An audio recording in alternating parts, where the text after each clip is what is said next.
All right, we are back. Welcome to Inner Peace Place. I'm Karen. Today's lesson is number 31, and it's titled, Why Do You Really Want to Help? As with all the previous videos, our goal with this work is to develop a means of making decisions moment to moment, using the skills that we have from our personality self in the past and the in the moment skills that we have access to when we are aware of our connection with our higher self. Oh, I like the way I said that. Got it together pretty good. So, when you have an inclination to help others, it can be an amazing place to be, but it also can be a dangerous place to be.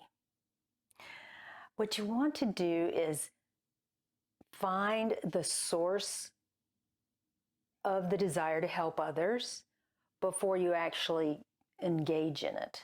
So in other words, you want to come from, I want to help them, but why do I want to help them? And it's not a criticism, it's more of just an awareness of yourself.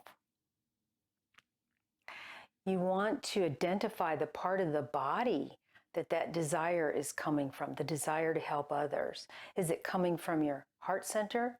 Is it coming from your solar plexus area? Is it coming from your head? Look at the source, because that will give you a lot of information about the outcome of your help or your assistance to someone else. We want to say, is it resonating in my heart center? In other words, am I connected to my higher self prior to offering this assistance, be it a verbal assistance or physical one? When you are aware of the location, then it will educate you. And by that education, what you're going to get is an ability to say, wow, I do this a lot. I offer this type of assistance to others a lot. I wonder if it's always been located in that area, if that energy source is located in that energy. We want it to be from a source of upward flow prior to offering assistance to others. We don't want a stagnant or downward spiral energy inside of us being the focus when you are offering assistance to others. Sometimes when you offer help, it's rather obvious. They're in immediate physical danger. By all means, step in. Don't analyze everything to death. I need to help. This needs to be taken care of immediately. Great. All those things, fine. Continue.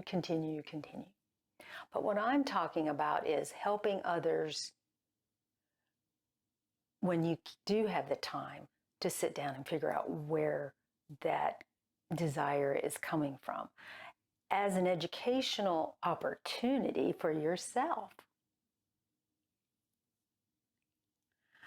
We want to make sure that we're not coming from a place of, I know better than you do. This is what you should do. That usually isn't heard. It just is like a water off a duck's back. People don't like being told what to do from someone that's all-knowing. It's human nature, I guess. I don't know anybody that enjoys that. We want to come from a place of awareness to offer advice. And then the energy behind the words will be able to ring or resonate with the individual you're speaking to. If not, why are you doing it? Are you offering advice just to hear your own voice ramble on? Is your goal to just be in the spotlight? Are you focused on the individual's needs when you offer advice? We're all equal here, all of us. So the advice you're offering needs to come from a connected state to be of any value to someone. If you don't, it's almost like they had access to that information, so you're just wasting your time. We don't want to come from our ego when we're offering advice. It can be very dangerous, and it can be addictive as well. So that could be one of those habits that you have. Someone is in a state of need, or they're voicing, I need to do this differently. Oh yes, you should do it this way, blah, blah, blah, blah. Or you shouldn't have done that, blah, blah, blah, blah, going on and on about it. Another way to offer assistance is to just open the floor. In other words, well, what are your options, you might say? Let them figure it out, because then it will be more meaningful to them than you just spouting out, this is what you should do. Again, if you know why you want to help other people before you start that motion, before you start that dialogue, it's going to allow you to come from a more honest place. And this is for children too, children in your care, or maybe children that are coming into your office for help, or whatever the case may be. It isn't just your spouse or your loved ones that are older. Children hear the energy behind the words, and many adults do as well. So if you're coming from a high place, then those words will have more meaning to that individual. And if that is your goal, if your goal isn't to fill your ego, if your goal isn't to just hear your own voice ramble on, if that is the goal, to have the words or the energy that you're communicating be well received, you must connect with the all that is prior to engaging in that conversation. If you're lecturing somebody, it won't be heard. They can't. If you see a homeless person and you just start yabbering at them about what they should be doing, or why their life is like X, because your judgment is this, they can't hear you. And it isn't rudeness on their part, it's just their wiring and their connections to the earth plane. Now, if you're doing physical need aid, if you're helping someone in a physical way, that could be misconstrued as well. So be careful. Always be on the right grounding. Have your footing in the right place. Be connected before you offer help, if you want it to be as successful as possible. If you ask for clarity about the best way to communicate with an individual, if you ask for assistance in understanding when to get involved, see, that's the other thing. You're offering help.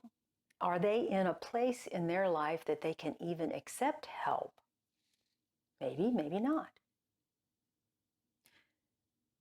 When you bulldoze into a situation, you don't have time to evaluate it. So knee-jerk responses to somebody are rarely useful, even though they're common. At least they are for me. So step back when you're about to help somebody and make sure, number one, they really want help.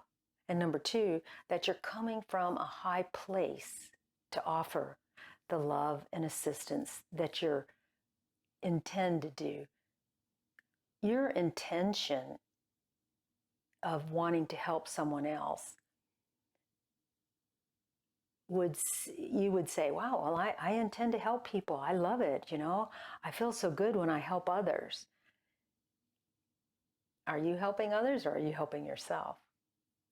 Are you filling your love bucket because you're offering something to somebody that they don't want it anyway? Look at your motives. Those are very, very, very important. A lot of this play is learning to identify our own motives or our own source of a particular thing. And this is just another opportunity to look at your desire to help other people. It isn't that we don't help others, it's that we do it from the right place. I hope this resonated with you in some way. Love and light to you and your journey, and I'll see you in the next video. Bye-bye.